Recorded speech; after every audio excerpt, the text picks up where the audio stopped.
What's going on, ladies and gentlemen? I'm Lamb Trades, and today I'll be taking you through my watch list for the week of March 19th, 2021. If you're new here, this is my weekly watch list video that I show what stocks are at the top of my list to watch out for this week. Make sure you guys like the video and hit that subscribe, as I am posting content like this every single week, and I would not want you to miss out. Make sure you stay to the end of the video to see what my favorite play for the week is, and if you want to keep up to date with my trades and follow along what I'm looking at during the week, I'll leave my Discord link in the description where you can come and hang out and see exactly what trades I'm looking at every single day. Also, I do want to invite you guys to leave any stocks you want me to chart or go over in the comments, and I'll be sure to cover it in the next video. To begin, let's go over the economic events happening this week. This week, there's not much, but we do want to be watching out for Jerome Powell speaking on Wednesday and initial and continuing jobless claims on Thursday. It's a light week, however, Powell will be very important as he will most likely comment on the increase in the 10-year yields and the current situation with inflation and interest rates. We had great CPI data come out last week that showed we weren't experiencing as much inflation as we were expecting. However, I do think that will change over time as we see the velocity of money increase. Powell is going to speak on this, and it's very important to hear what he says. So make sure you guys join the Discord, as I will be breaking down what he says and how it will affect the market real time. I will also be creating a separate video breaking down the whole situation on Powell, interest rates, and inflation, and then what we should be looking out for over the next couple of months. So make sure you guys subscribe and watch out for that video, because it will be very important. For now, let's go over what we saw in the markets this week.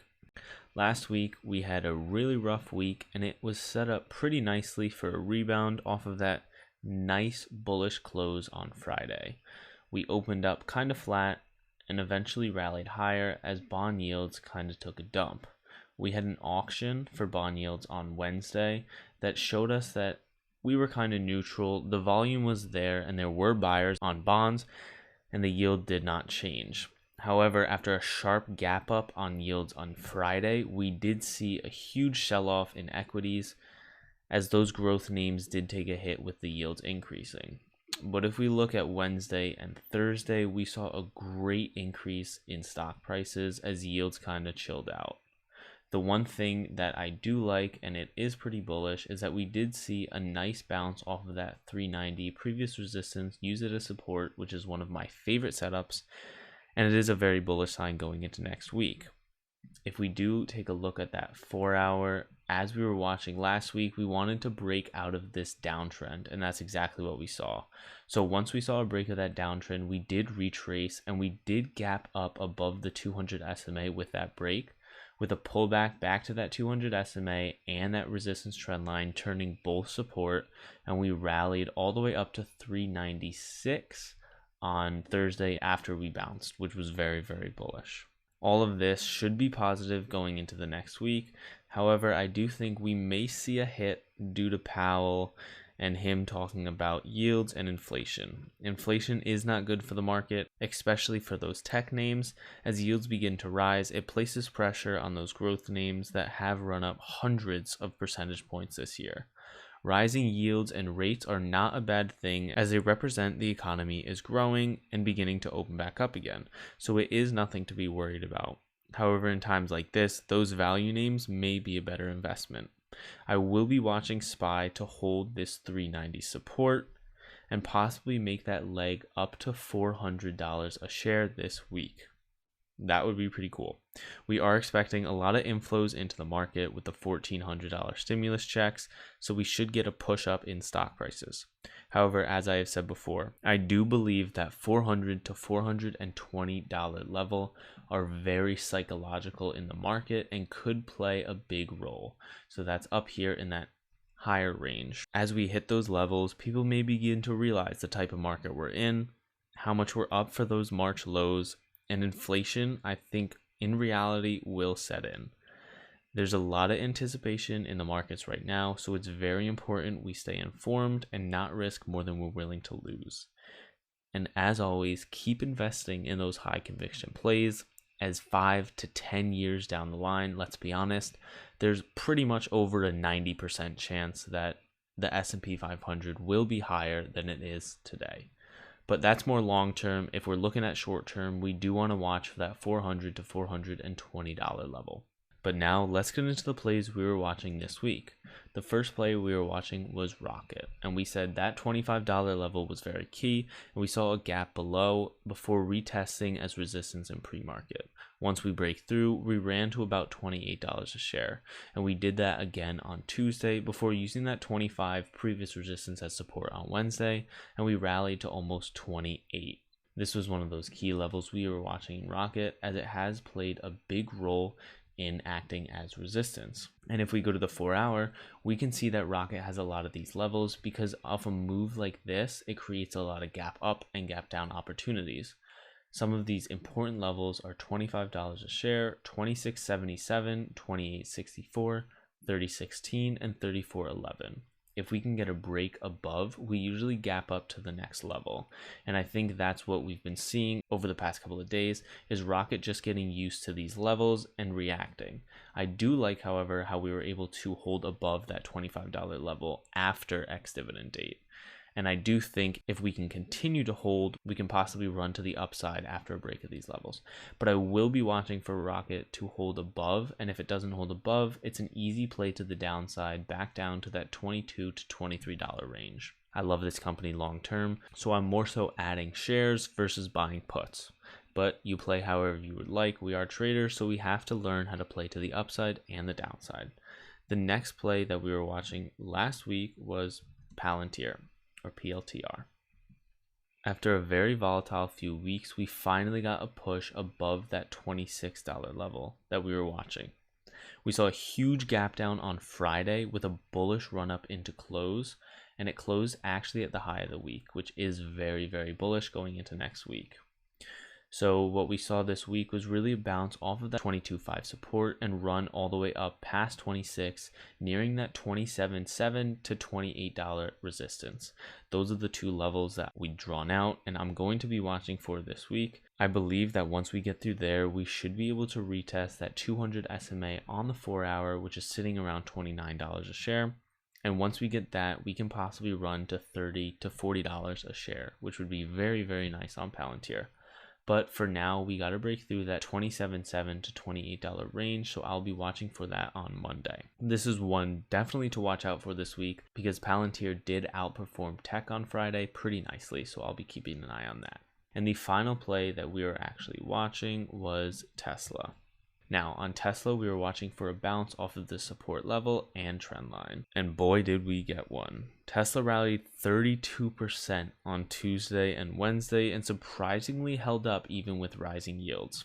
If Tesla can hold above $650 a share, I think it will retest that 200 SMA on the 4-hour, and depending on what it does from there, it could either be rejected or push up to this resistance trend line. Cathie Wood is releasing her new price target for Tesla in a few weeks, and I am sure that will increase the price, so I'll be sure to watch out for that. If you guys are still watching, I would really appreciate if you could like and subscribe, but for now, let's get into the plays that we're watching this week. The very first play I'll be watching this week is Baba. Baba is one of those stocks that really has taken a beating this year due to China regulations and overall bad news. I do believe they are undervalued at the current price and market condition and have a lot of upside potential. Because of this, I think it's a great buy for the long term at these levels. If we take a look back, we can see that Baba has respected this 225 support and also has this nice support trend line below. That's more on the weekly time frame, which shows how strong it really is. So it has touched this support trend line quite a few times and even touched it in the recent correction that we had and is now nearing it. The one thing that I really like about Baba is that if we do see a pullback to that 225 level, we only have about $7 until we hit that 218 support. So I think there's very little downside compared to the upside in this play. One other thing to watch out for is that on the daily chart, we actually have RSI that looks like it's about to cross. So if we can get a nice bounce off of 225 with the daily RSI crossing, I think we may be able to continue upwards and retest that $252 level that we weren't able to hold before. So I will be watching. I know that is more of a long-term pick, but you can play that on the short term with how it reacts to that $225 level. The next play I'll be watching this week is Square. This again is one of my favorite picks for the long term, but on a short term time frame, we can see Square's approaching that 246 resistance. And if it breaks, I do believe we'll see a continuation to that resistance at 256. Due to the increase in Bitcoin's price to over $60,000 a coin, I do believe that Square will gap up over this 246 resistance and possibly pull back to retest it as support before filling that gap up to 256. This is a bold prediction, but I do believe that with the increase in Bitcoin and the lineup of these resistance levels, I think Square could really break out this week. I'll be watching for a break of that 246 resistance on Monday. And my final and favorite play this week is GDX. I know, I've been covering this one a lot, but it has set up exactly like we've been expecting it to, and it gives a perfect play to the upside. As you may know, if you've been following along with the previous watch list, we wanted to see a bounce off of this support trend line at around $30.64 a share on GDX. Now, if we pull back to a weekly time frame, we can see that it has used it as resistance and then support to confirm, and we wanted to see if it was possible that we can get a bounce off of this huge oversold reaction on GDX. Now, that's exactly what we got. Closing at high of the week on Friday, GDX is looking very, very bullish into the next coming week. I believe that if we can get a retest and possibly get above that 200 SMA on the 4 hour, which is sitting around $34 a share, we can definitely retest that resistance trend line at 36. The reason I like this play so much is that it is setting up fundamentally and technically. GDX is a gold miner ETF that runs with gold. With the new stimulus and inflation right around the corner, people will most likely rotate into inflation and hedge commodities like gold. GDX is by far one of my favorite plays for the rest of the month, and I will be watching for a break above that 9 SMA on the weekly chart, because as we can see for the past couple of weeks, it has been held down by that. So I think if we can break that, and that sits right around where that 200 SMA on the 4 hour does. So if we can get through and possibly touch 34 this week, I think that would be very, very bullish for GDX to retest that $36 resistance. And we did call out a play where we entered GDX 35 calls for $1.50. And we actually called this out in the Discord. And we then added to that position after a nice bounce off of that 32.5 previous resistance once it turned support. So we got into more contracts at $1.70. So I will be really watching as we are following closely with the Discord. Make sure you guys click the link in the description if you want to join that Discord. And during these times with a lot of volatility, it's important not to risk more than you're willing to lose and not to force plays. The best thing to be doing right now is investing long term and adding onto those positions that you feel will have a lot of value in the future. And the most important thing is to make sure you subscribe or all your stocks will 100% go to zero. But I am not a financial advisor, so don't listen to me. That is all for today, so I hope you all enjoyed, and I will see you in the next one.